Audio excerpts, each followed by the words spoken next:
దేవుడు గొప్ప గొప్ప కార్యాలు చేయటానికంట బలహీనులని ఎన్నుకుంటాడంట.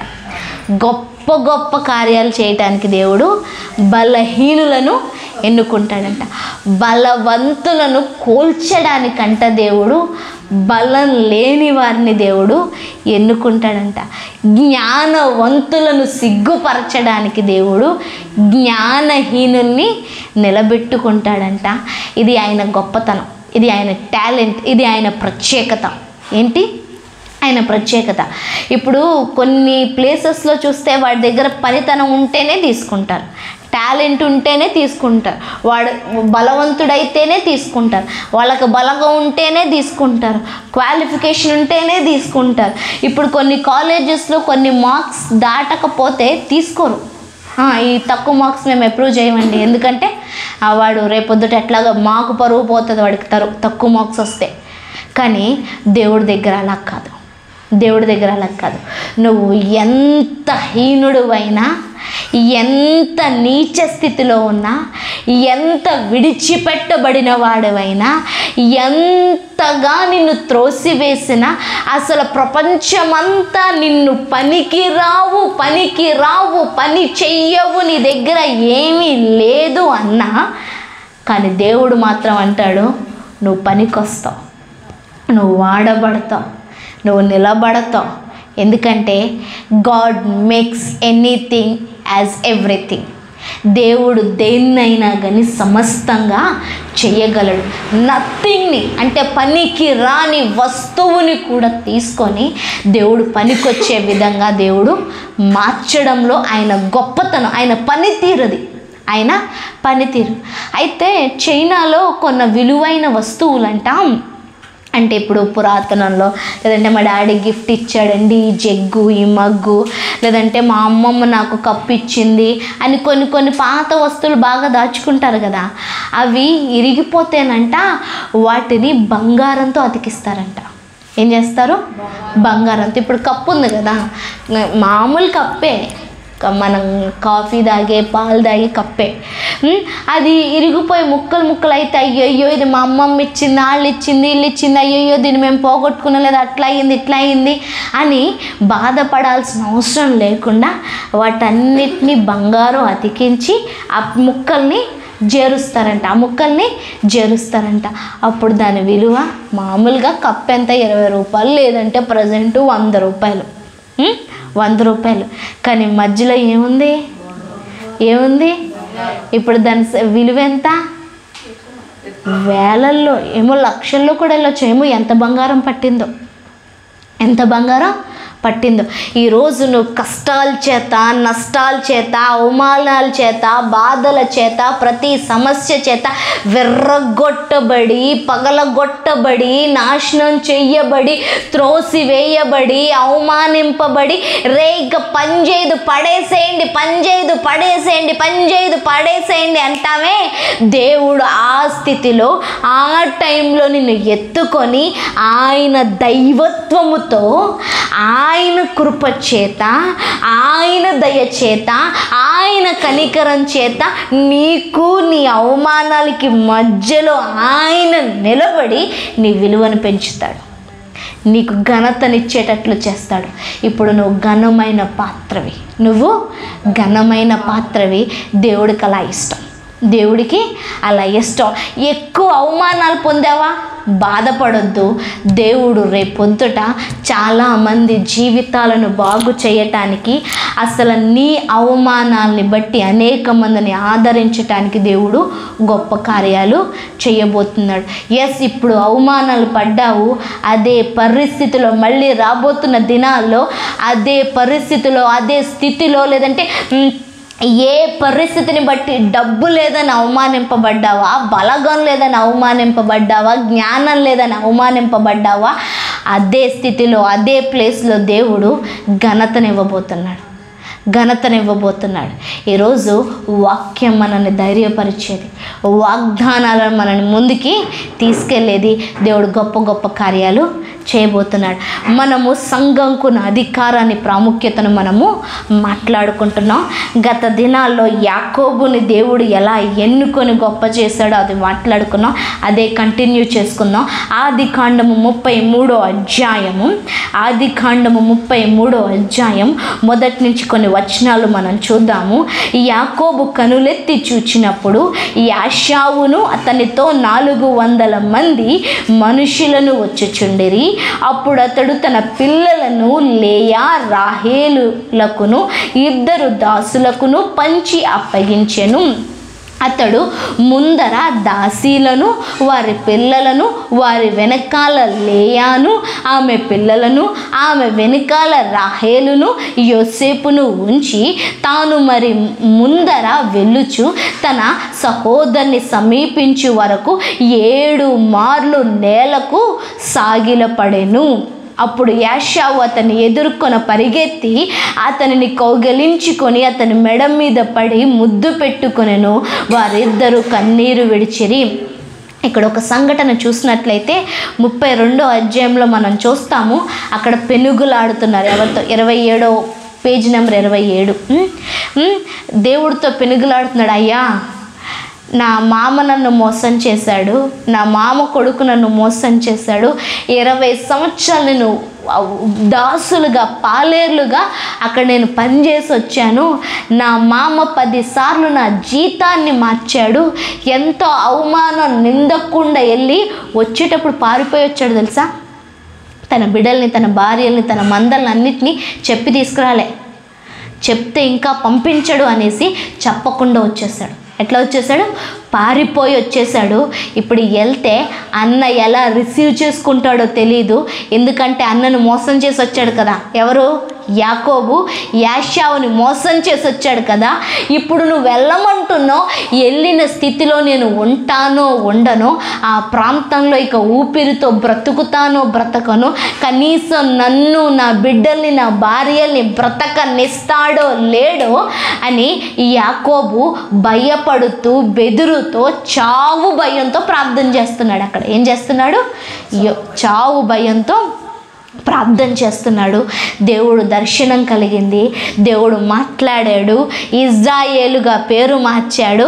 ఇప్పుడు ముందుకెళ్తున్నాడు. అయితే ఇక్కడ ఒక ఆలోచన చూసినట్లయితే ముందంట అదంటే పశువులన్నిటినీ పంపించా. యాక్చువల్గా అన్నకి ఒక భాగాన్ని పంపించేశాడు, బహుమానం కింద పంపించేశాడు. ఇప్పుడు అన్న ఎదుర్కొని వస్తే ఒకవేళ చంపడానికి వస్తే ముందు పశువుల్ని సంహరిస్తాడనేసి పశువుల్ని ముందు పెట్టాడు. తర్వాత దాసి పిల్లల్ని పెట్టాడు. తర్వాత అదేంటి మరి లేయా అంటే ఇష్టం లేదు కదా, రేచెల్ని రాహేల్ని ప్రేమించాడు. కానీ మామ ఎవరినిచ్చి పెళ్లి చేశాడు? లేయానిచ్చి పెళ్లి చేశాడు. అందుకనేసి ఏంటి, లేయా పిల్లల్ని పెట్టాడు. తర్వాత తను ప్రేమించిన భార్యను యోసేపుని పెట్టుకున్నాడు. ఒకవేళ చంపేస్తే వాళ్ళందరినీ చంపేసుకుంటూ వస్తాడు, ఈలో పారిపోయేవాళ్ళు పారిపోతారు అనేసి. అయితే అన్న ఎదుర్కొని వస్తున్నాడంట. అన్న వస్తుంటే మనోడికి వెన్నులో వణుకొస్తుంది. మాట్లాడడానికి వస్తున్నాడా, సమాధానంతో వస్తున్నాడా, చంపడానికి వస్తున్నాడు? ఎందుకంటే జ్యేష్ఠత్వపు హక్కుని దేవుడు ఇచ్చిన ఆశీర్వాదాలన్నీ తనే లాగేసుకున్నాడు. అక్కడ రాయబడింది 7 మార్లు నేలను సాగిలపడాడు. ప్రాణ భయంతో ఒక మనిషికి మొక్కాడు. అక్కడ రాయబడింది మూడో వచనం చివరిలో ఉంటుంది. తాను వారి ముందర వెళ్ళుచు తన సహోదరుని సమీపించు వరకు 7 మారులు నేలకు సాగిలపడెను. ఎన్ని మార్లు అంట? 7 మార్లు. ఎవరికి? తన అన్నకి, ఒక మనిషికి 7 సార్లు ఏం చేశాడు? 7 సార్లు ఏం చేశాడు? సాగిలపడ్డాడు. ఈ రోజు నుంచి సంఘాన్ని దేవుడు ఒక ప్రత్యేకమైన హోదాతో నడిపించబోతున్నాడు. ఏ భయముతో నువ్వు ఏ మనిషి ముందు సాగిలపడాల్సిన అవసరం లేదు. సంఘమైన నువ్వు నేను, క్రీస్తు యేసు బిడలగా నువ్వు నేను, ఆయన కుటుంబముగా క్రైస్తవ కుటుంబంగా మనము ఏ మనిషి ముందు సాగిలపడాల్సిన అవసరం లేదు.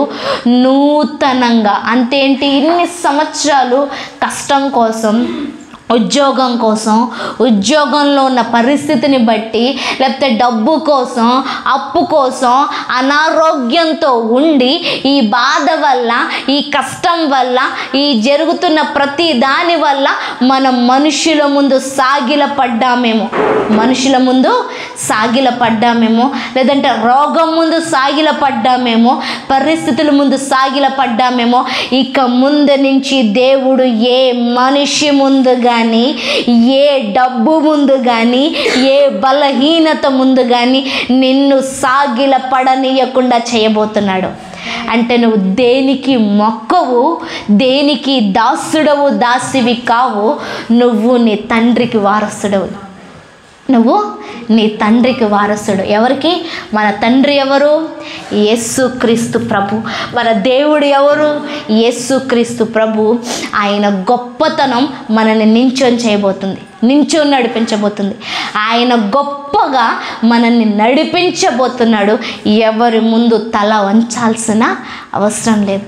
ప్రాణభయం ఏం చేసింది? అన్నకి ఎదుర్కొనే ముందు, అయ్యా నేను అనుకుంటాను, ఇప్పుడు మన ముందు ఎవరన్నా వంగి నమస్కారం పెడుతుంటే చాలు అనేసి ఒకసారి, ఇప్పుడు అయ్యా ఏమీ లేవు, మామూలుగా పెద్దల దగ్గర ఆశీర్వాదం తీసుకుంటారా, ఎప్పటి నుంచో ఒక్కసారి చేస్తాను, అబ్బా చాలు అంటావు.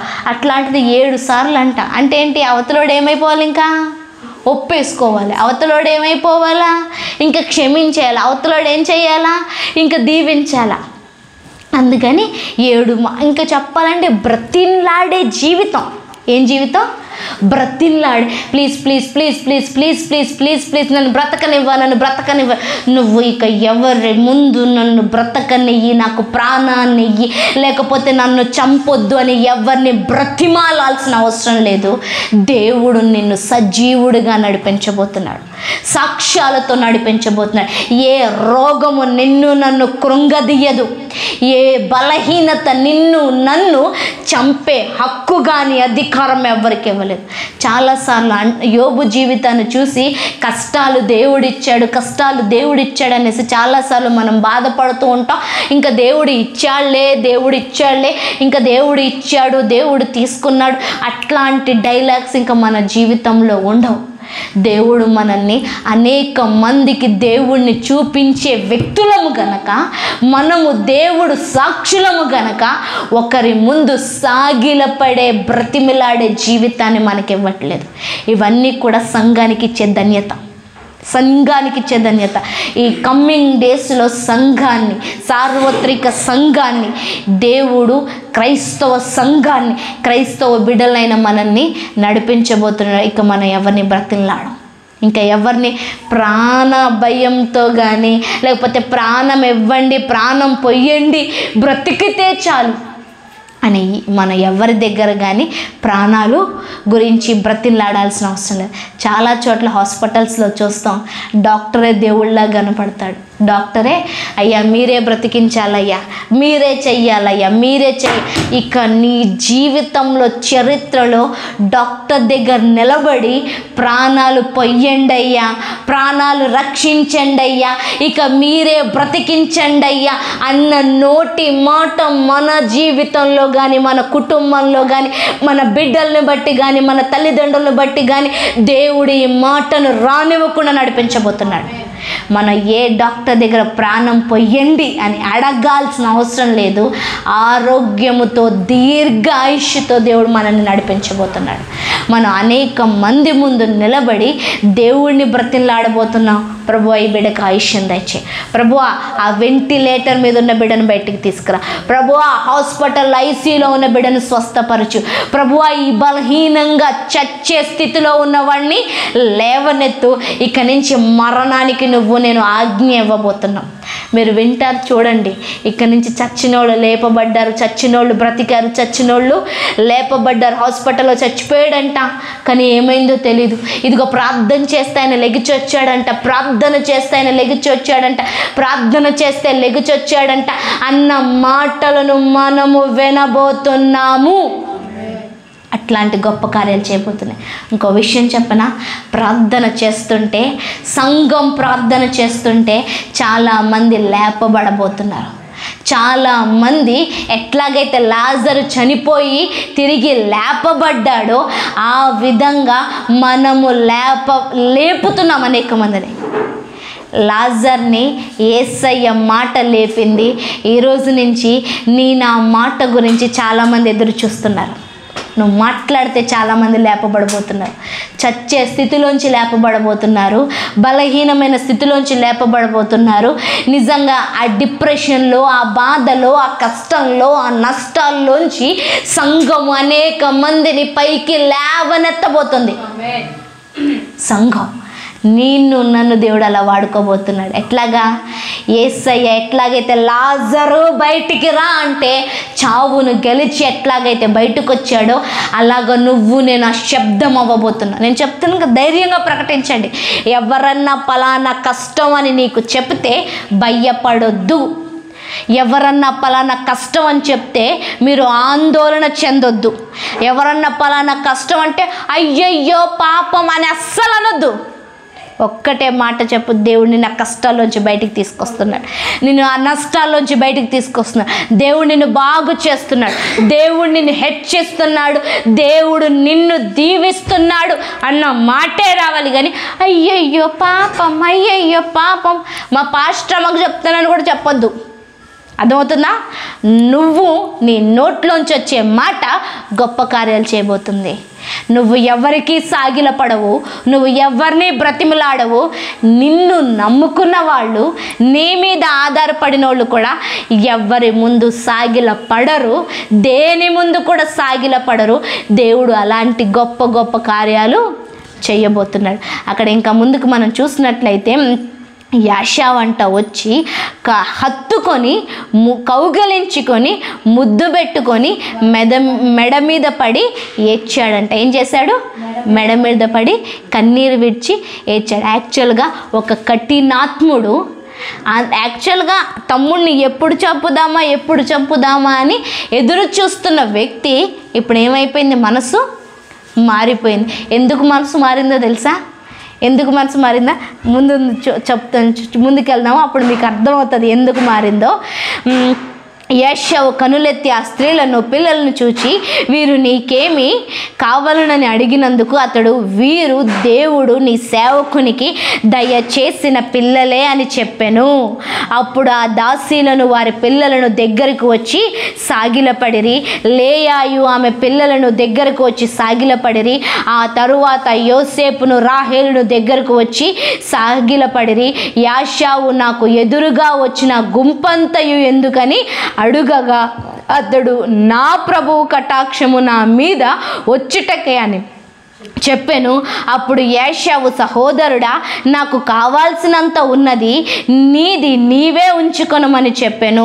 అప్పుడు యాకోబు, అట్లా కాదు, నీ కటాక్షము నా మీదనున్న ఎడల చిత్తగించి నా చేత ఈ కానుక పుచ్చుకొనుము. దేవుని ముఖమును చూచినట్లు నీ ముఖమును చూచి తిని, నీ కటాక్షము నా మీద వచ్చినది గదా. ఎందుకు? చంపేవాడు, కొంచెం సౌండ్ పెట్టినాక, చంపేవాడు, కోపంతో ఉన్నవాడు, పగతో ఉన్నవాడు, దొరికితే ఎప్పుడైనా నాశనం చేద్దామన్న పగతో ఉన్నవాడు ఇప్పుడు వచ్చి కౌగిలించుకొని ముద్దు పెట్టుకొని మెడ మీద పడి కన్నీరు విడిచి ఏడ్చాడంట. ప్రేమ ఎట్లా పుట్టింది అప్పటికప్పుడు? అదేంటి? ఎట్లాగా తనకున్న పగబోయింది? ఎట్లాగా తన మీద ఉన్న ఈర్ష్య, లేకపోతే తన మీద ఉన్న ఎన్ని సంవత్సరాల కోపం పోయింది? కారణం ఏంటి అంటే, గత రాత్రి యాకోబు దేవుడి ముఖాన్ని చూచాడు. గత రాత్రి యాకోబుని దేవుడు దీవించాడు.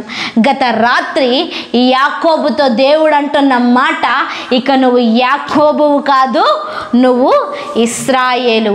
గత రాత్రి యాకోబుతో దేవుడు అంటున్న మాట, ఇక నీ జీవితాన్ని ఎవ్వరూ నాశనం చేయలేరు, ఎవ్వరూ పాడు చేయలేరు, ఏ ప్రాణ భయం నీకు అవసరం లేదు, ఎవ్వరూ నిన్ను హతం చేయలేరు, ఎవ్వరూ నిన్ను నాశనం చేయలేరు అని దేవుడు వాగ్దానం చేశాడే, దేవుడి ముఖాన్ని చూచాడే. అందుకని పగతో రగిలిపోతున్న హృదయం మారిపోయింది, ఈర్ష్యతో రగిలిపోతున్న జీవితం మారిపోయింది, చంపేద్దామన్న ఆలోచనే మారిపోయింది. అంటే దేవుడి ముఖాన్ని చూచి మనం ఎవరిని చూచినా వారి ఉద్దేశాలు మారిపోతాయి, వారి ఆలోచనలు మారిపోతాయి. దేవుడి ముఖాన్ని చూచి దేవుడితో మాట్లాడి ప్రార్థన చేసి మనం ఏ పరిస్థితిలో అడుగుపెట్టినా ఆ పరిస్థితి మనకు అనుకూలంగా మారబోతుంది.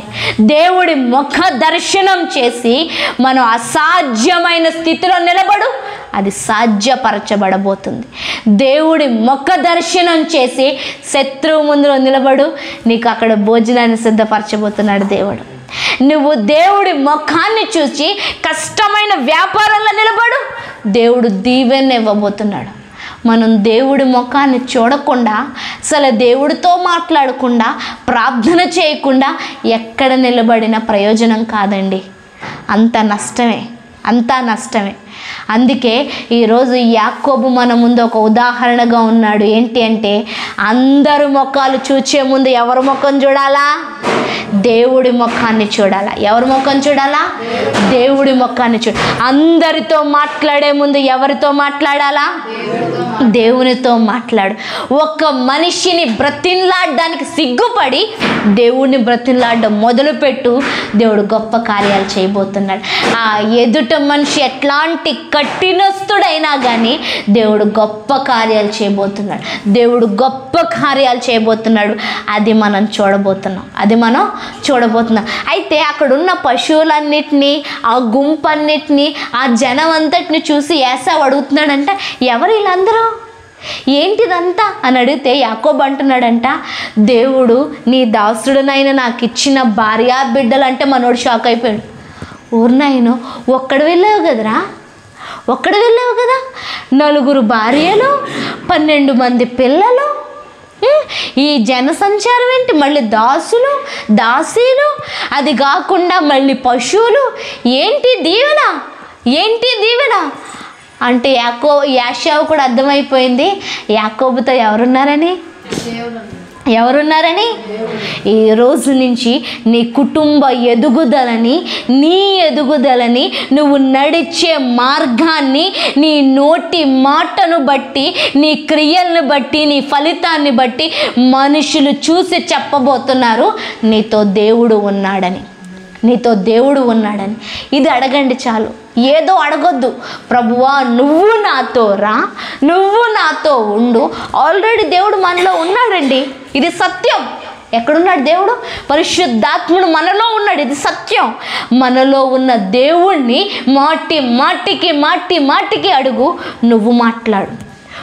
నేను అడుగుతాను, గత రాత్రి యాకోబు పెనుగులాడుతుంటే యాకోబును దీవించిన తర్వాత నేను అనుకుంటాను డైరెక్ట్గా దేవుడు యాషావు దగ్గరికి వెళ్ళి ఉంటాడు. నేను ఆల్రెడీ యాకోబుకి వాగ్దానం చేశాను, ఇక మనోడు మోసగాడు కాదు, మనోడు ఇశ్రాయేలు. అంటే ఏంటి?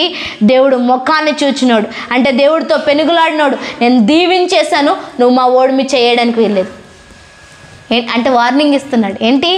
నేను దీవించిన తర్వాత నువ్వు నాశనం చేయడానికి వీల్లేదు, నేను హెచ్చించిన తర్వాత నువ్వు పడగొట్టడానికి వీల్లేదు, నేను నిలబెట్టిన తర్వాత నువ్వు అడ్డుగా నిలబడడానికి వీల్లేదు. తను చెప్పిన ప్రతి మాటకు నువ్వు సమ్మతించు.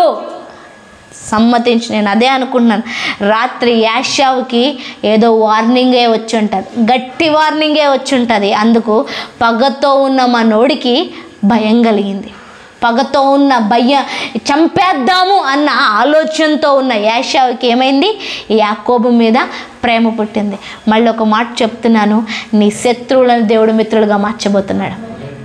నీ శత్రువులన్నిటినీ దేవుడు మిత్రులుగా మార్చబోతున్నాడు. ఎవరైతే నిన్ను ద్వేషిస్తున్నారో, ఎవరైతే నీ మీద పగబట్టారో, ఎవరైతే నిన్ను తగ్గిద్దామని, అవమానిద్దామని, హీనపరుద్దామని ఇన్ని సంవత్సరాలు నిన్ను పక్కన పెట్టుకుంటూ వచ్చారో వాళ్ళందరినీ నీ పక్షపు వాళ్ళగా దేవుడు చేయబోతున్నాడు.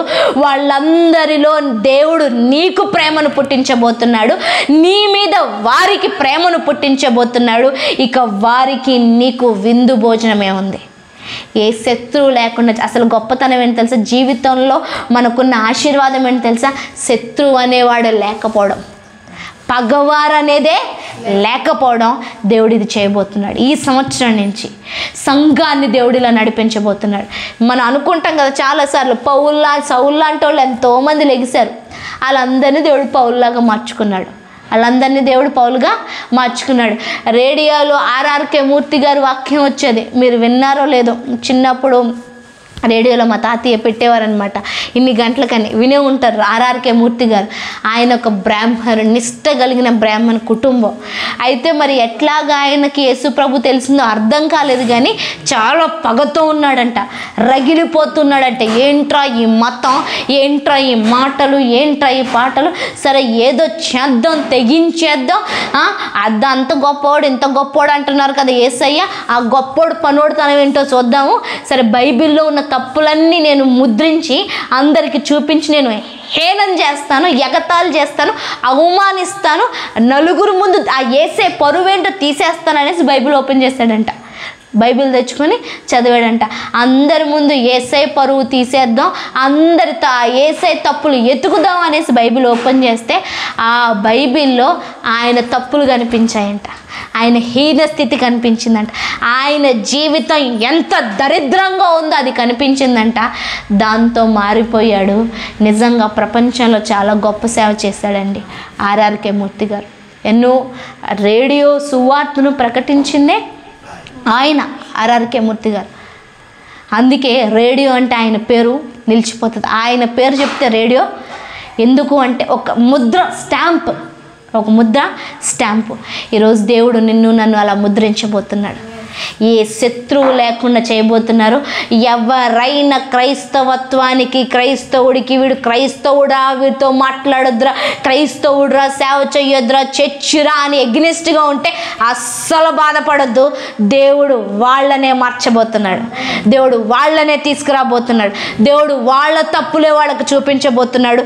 వాళ్ళే మళ్ళీ సంఘంలో పనిచేసే నాయకులుగా దేవుడు మార్చబోతున్నాడు. దేవుడు అలా నిలబెట్టుకొని వాడబోతున్నాడు. దేవుడు అలా నిలబెట్టుకొని వాడబోతున్నాడు. ఆశ్చర్యపోయాడు యాషావు. అమ్మమ్మ ఒక్కడే లేడమ్మ, పారిపోయి నా దగ్గర నుంచి నేను చంపేస్తానన్న భయంతో పారిపోయి ఒక్కడిగా వెళ్ళినోడు ఇంత సమూహంగా వచ్చాడు. నిజంగా దేవుడు నీతో ఉన్నాడు, దేవుడు నీతో ఉన్నాడు అనేసి చెప్తున్నాడు. అంతేకాకుండా 10వ వచనంలో ఉన్నది ఒక సాక్ష్యం. అప్పుడు యాకోబు ఇట్లా కాదు, నీ కటాక్షము నా మీదనున్న ఎడల చిత్తగించి నా చేత ఈ కానుక పుచ్చుకొనుము. యాకోబు ఏమంటున్నాడు ఏశావుని, నీ కటాక్షం చూపించు, ఫేవర్ ఆన్ మీ, నా మీద కృపను చూపించు, నా మాటను ఒప్పుకో అయ్యా అని బ్రతిమలాడుతున్నాడు. ఏమంటున్నాడు? బ్రతిమలాడుతున్నాడు. మళ్ళీ ఐ రిపీట్ టు యూ, నువ్వు ఎవరి కటాక్షం కోసం ఎదురు చూడాల్సిన అవసరం లేదు, ఎవరి ఫేవర్ నీకు అవసరం లేదు. నీ దేవుడు నీకు ముందుగా నడవబోతున్నాడు, సంఘానికి ముందుగా దేవుడు నడవబోతున్నాడు. మనం అనుకున్న ప్రతి పని కూడా దేవుడు విజయవంతంగా చేయబోతున్నాడు. విజయవంతంగా నువ్వు చిన్న అయినా పెద్ద అయినా ఏమీ లేకపోయినా దేవుడిని పట్టుకొని వెళ్తున్నావు కదా, దేవుడి ముఖాన్ని చూసి వెళ్తున్నావు కదా, దేవుడితో మాట్లాడి వెళ్తున్నావు కదా, ఆయన స్వరాన్ని విని వెళ్తున్నావు కదా. ఏ మనిషిని కటాక్షం గురించి నువ్వు ఎదురు చూడాల్సిన అవసరం లేదు. ఇక నుంచి పనులన్నీ టక్క టక్క టక్క టక్క అవే అయిపోబోతున్నాయి. మన ఆలోచనంతసేపు కూడా ఉండదు. అలాంటి అద్భుతాలు దేవుడు చేయబోతున్నాడు. అసలు ఆలోచన కూడా, నేను ఏం పని చేయలేదు కదరా, ఎట్లా అయిపోయిందిరా ఈ పని, నేను ఎవరిని అడగలేదు కదరా, ఎట్లాగైపోయిందిరా, నేను ఏం కష్టపడలేదు కదా, ఎట్లా అయిపోయింది అని మనం ఆశ్చర్యపోయే విధంగా దేవుడు కార్యాలు చేయబోతున్నాడు. ఇక మనిషిని కటాక్షం కాదు, దేవుడి కటాక్షాన్ని ఆల్రెడీ మనం పొందుకున్నాం. నువ్వు సంఘంలో ఉన్నావంటే దేవుడు కటాక్షాన్ని పొందుకున్నావు, నువ్వు దేవుడితో మాట్లాడుతున్నావంటే దేవుడి కటాక్షాన్ని పొందుకున్నావు, దేవుడి స్వరాన్ని వింటున్నావంటే దేవుడి కటాక్షాన్ని పొందుకున్నాం. ఇక్కడి నుంచి ఆ దేవుడి కటాక్షముతో ఉన్న కృపను మనం చూడబోతున్నాం, అద్భుత కార్యాలు మనం చూడబోతున్నాం. అక్కడ అన్నతో అంటున్న మాట ఏంటంటే, దేవుని ముఖమును చూచినట్లు నీ ముఖమును చూచి తిని. అంటే ఏంటి? డైరెక్ట్ ఇప్పుడు మనం ఇప్పుడు నేను నెహమ్యాని చూస్తున్నాను, అంకుల్ని చూస్తున్నాను, నీ మొహం చూస్తున్నాను, మీ అందరికి నా మొహం కనబడుతుందా? సేమ్ అట్లాగే యాకోబు దేవుడిని చూస్తాడంట. ఎట్లా చూశాడు?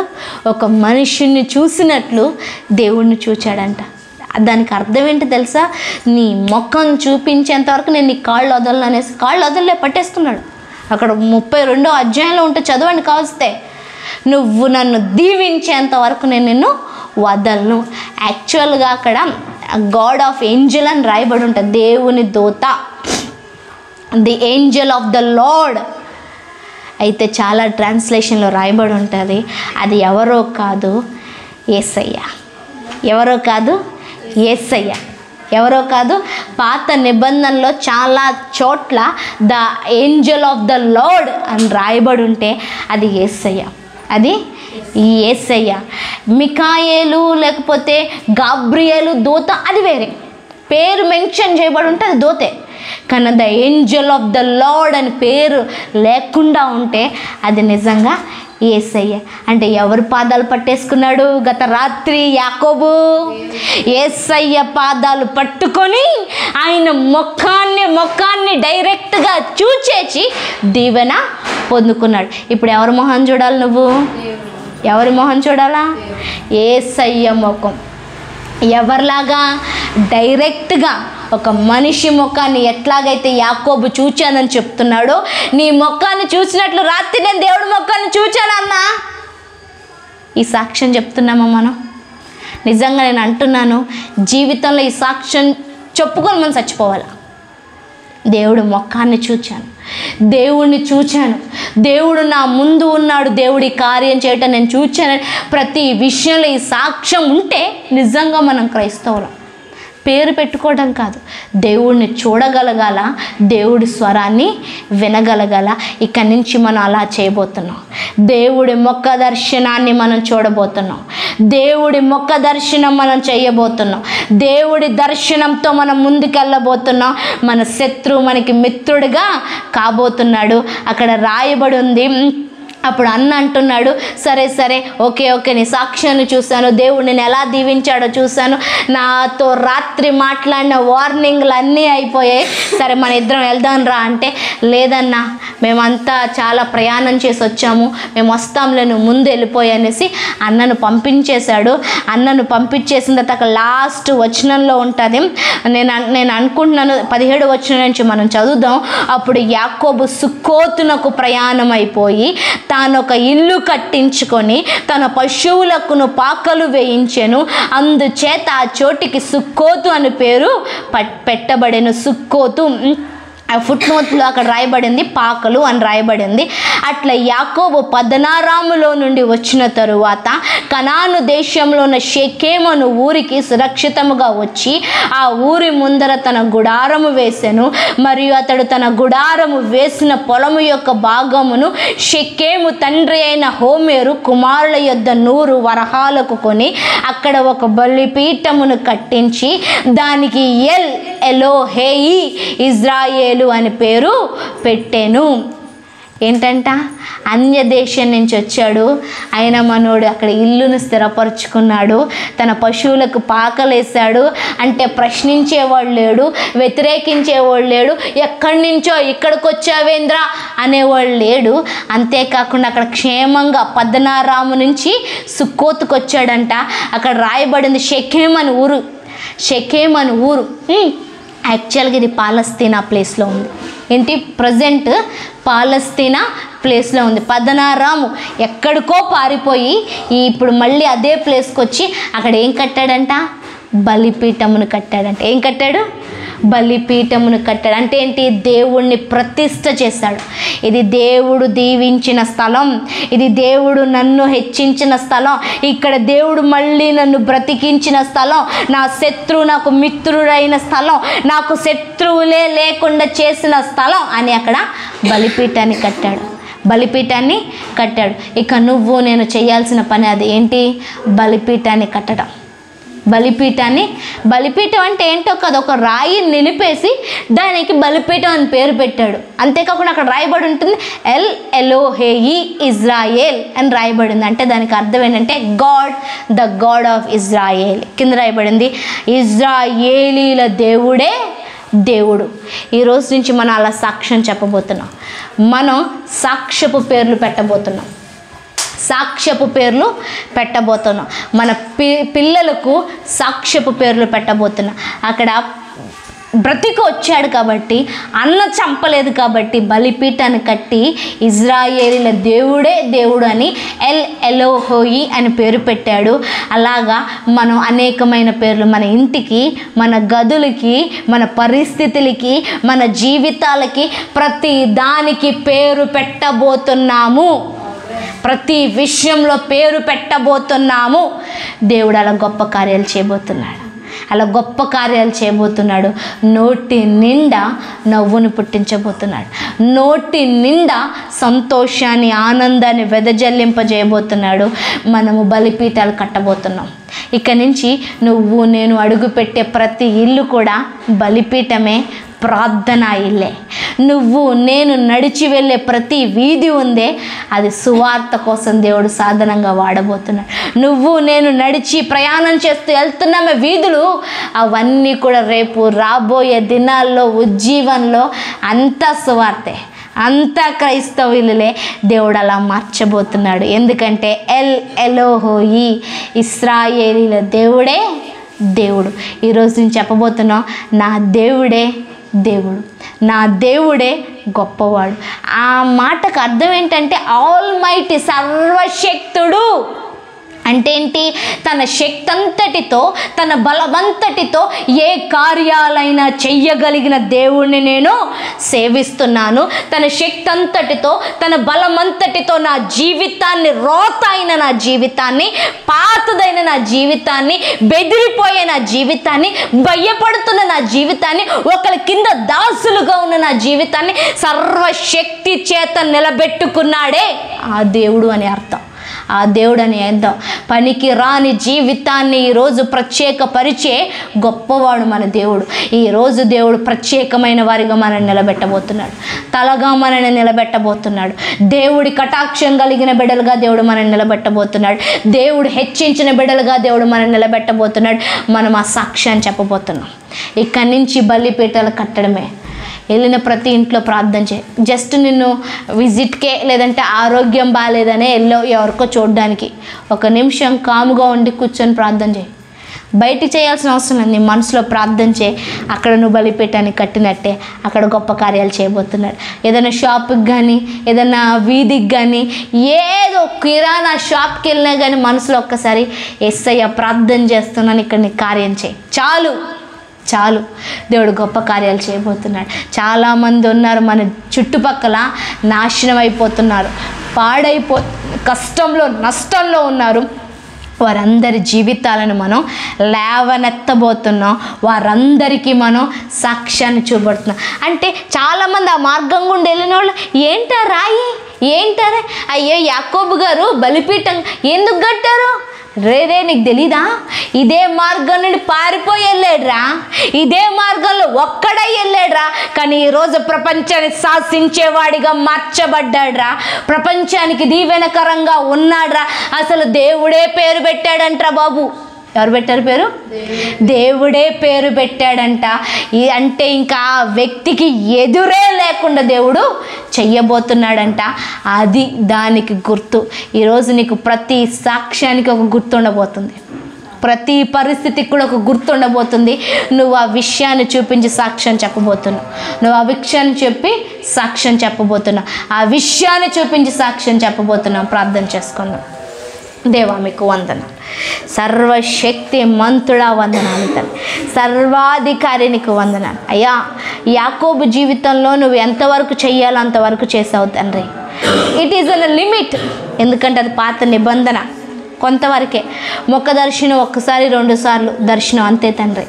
కానీ ఈ నూతన నిబంధనలో నీ స్వరూపాన్ని మొత్తం చూపించడానికి మమ్మల్ని ఎన్నుకున్నావు తండ్రి. ప్రతి క్షణము నీ స్వరాన్ని వినటానికి మమ్మల్ని ఎన్నుకున్నావు తండ్రి. ప్రతి క్షణము మేము మీతో మాట్లాడడానికి నువ్వు మమ్మల్ని ఎన్నుకున్నావు, ప్రతిష్ఠించుకున్నావు తండ్రి. నీ మాట చేత, నీ శాసనాలను తండ్రి మా ద్వారా ముందుకు తీసుకెళ్ళడానికి నువ్వు మమ్మల్ని ఎన్నుకున్నావు తండ్రి. లార్డ్ సుక్కోతులో ఆయన నిలబడి భయపడుతూ పారిపోతూ వెళ్ళిన ఆ ప్రదేశానికి తిరిగి వచ్చిన దేవుడు నన్ను ప్రతిష్ఠించాడు, నిలబెట్టాడు అంటూ బలిపీఠాన్ని కట్టాడు తండ్రి.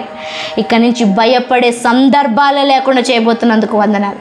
ఓడిపోయే సందర్భాలు లేకుండా చేస్తున్నందుకు వందనాలు తండ్రి. ప్రతి విషయంలో ధైర్యంగా నడిపిస్తున్నందుకు, ప్రతి పరిస్థితిలో తండ్రి అయా తలగా నియమించి వాడుకుంటున్నందుకు వందనాలు తెలియజేస్తున్నాం. అలాంటి కృపాక్షేమముల తన సంఘము పైన అధికం చేస్తున్నందుకు, ఆ సంఘమైన మా జీవితాల్లో మీరు అలా కార్యాలు చేస్తున్నందుకు వందనాలు తెలియజేస్తూ నీకు కృతజ్ఞతాస్తుతులు చెల్లిస్తూ మేమందరం నీ హస్తం దగ్గరికి వస్తూ యేసు నామములో ప్రార్థిస్తున్నాం తండ్రి. ఆమేన్. అలాగే ప్రార్థనలో ఉందాము. మనము బలకు సమీపించాల్సిన సమయం. రొట్టె ద్రాక్ష రసాన్ని మనం తీసుకుందాం. దేవానికి వందనాలు, రాజ్యానికి స్తోత్రాలు స్తోత్రాలు స్తోత్రాలు స్తోత్రాలు స్తోత్రాలు స్తోత్రాలు స్తోత్రాలు స్తోత్రాలు స్తోత్రాలు తండ్రి. అయ్యా